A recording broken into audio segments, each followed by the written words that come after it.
kind of a unique situation for all of us, obviously.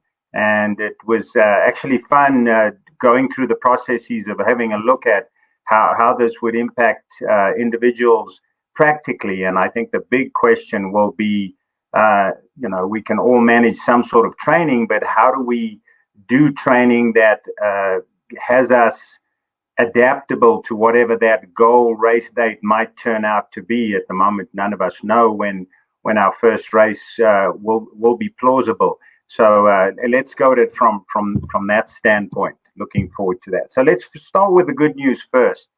What a situation like this does for us is it reduces our short-sightedness and our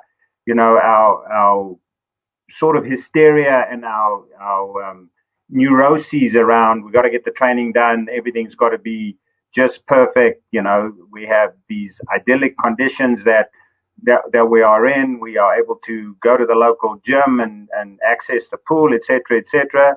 This moves us a little bit away from just our own little process and helps us to focus on what's really important, so that, you look at this fact that adversity offers opportunity for us to take a step back and to have a look at it all in context. So I think that that's definitely, some good news. Obviously, the information that we've been getting is that outside is still a good option. So, never occurred to me, when viewing pandemics from a theoretical standpoint, that, being outside is probably our best option in an isolated environment where we were on our own with very few people that we are around commonly. So that's always a good option. So if you live in more northern climes and your weather's not quite there yet, then obviously, the running often becomes possible outdoors, but sometimes if conditions are not conducive, just be mindful on the bike with your dressing options and your road surfaces, etc., etc. Another opportunity that arises is taking responsibility to plan your individual process. In other words, you now can be more focused on what is it that I have to do. I'm no longer necessarily reliant on a group, or I'm going to pitch up at my training environment and there's going to be somebody there to tell me what to do. I'm going to have to be a little bit more proactive, and those of us, myself included, that are not necessarily always that well organized need to take a step back and just get a little bit more organized to get the most out of our days and the opportunities that we have.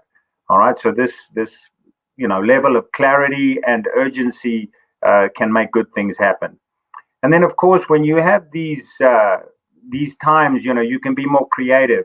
You can start on a new thing. Suddenly, there's not that urgency about, a race coming up in the next 30 days that, causes you to be really, really fixed on, don't change things up. Let's not introduce too much change in this last build up to the race.